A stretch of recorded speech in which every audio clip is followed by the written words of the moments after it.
In this video, I want to talk about some things in common that I've noticed between myself as someone that has demons and other people that I've noticed have demons. So I guess to preface this video, this is coming from the assumption that demons are real, but that they're not what people are taught, and they're not evil. So that with those three things out of the way, I'll get on with the video.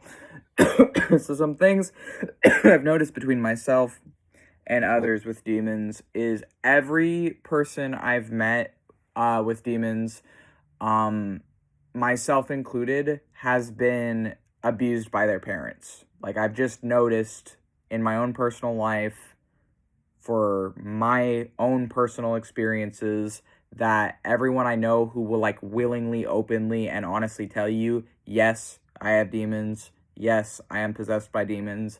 Yes, I work with demons, or demons are an important part of my life.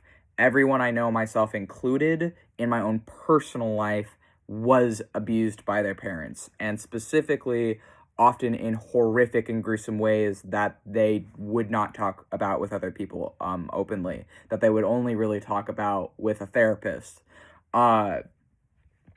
Because it's just too traumatic for them to recall it or be willing to talk about it with people they don't know.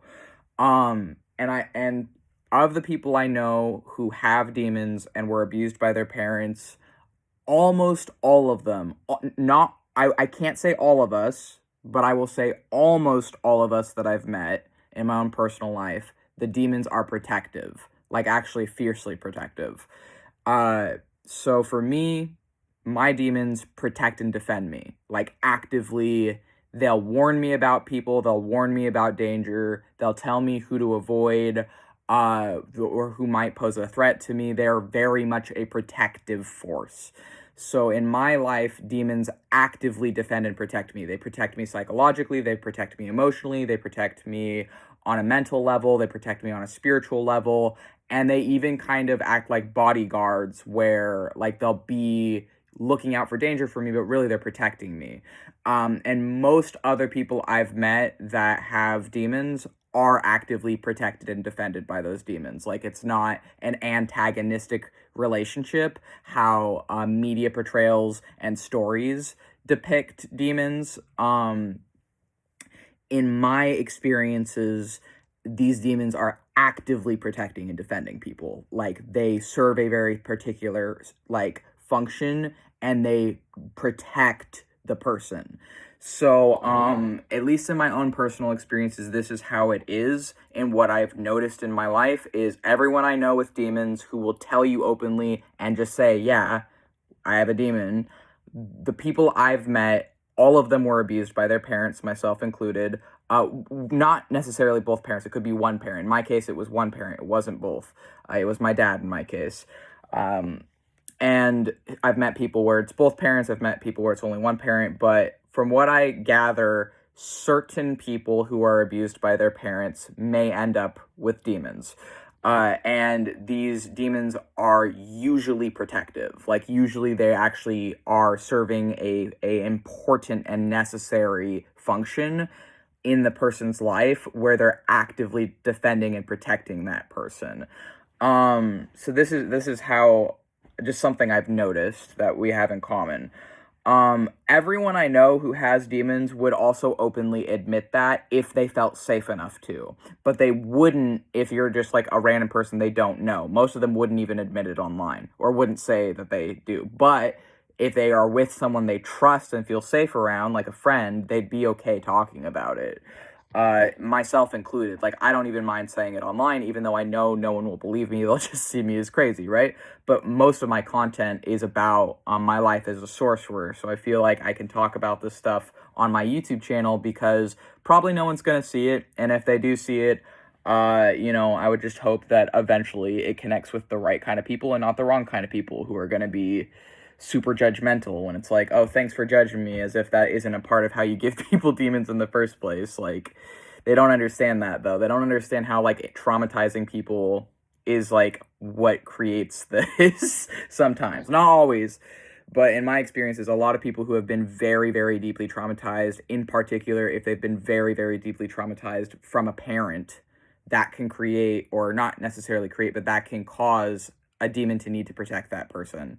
And sometimes it can start as like the demon is protecting that person from the parent or protecting that person from the abuser in their life. It doesn't have to be a parent, but in my personal experience, the people I've met, it has been a parent. And usually the demon is like someone protecting them. And often the thing that is really interesting to me is that a lot of these parents will be people that are, coming from a very particular like world mindset or view where of course abusive people never admit they're abusive. Abusive people don't see it as abuse, they just see it as their normal. For them it's normal, for them it is their normal, and they condition their survivors to see the abuse as normal for as long as the person is forced to endure it.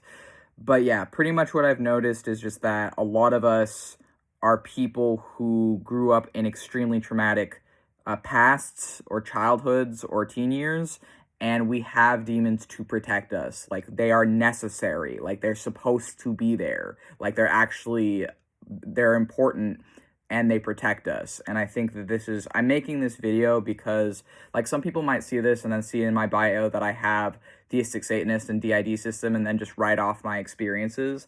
But I feel like it's important to talk about this because it could help someone else out there to understand. In my own personal experiences, I've only met one person where the demon was antagonistic towards them. And even that one person I met where the demon was antagonistic towards them, even that one person still loved their demon. Like, they still loved their demon and were hoping that they would be able to, like, reach a point where the demon wouldn't be antagonistic towards them. And that was, I will also say that, like, the line between personal internal daemon and external daemon can get blurry. It can get really blurry because an internal daemon, I feel like one that is like made of your own brain, in my experiences personally, is far more likely to be destructive than one that is actually like external or like started more externally or you perceived more externally.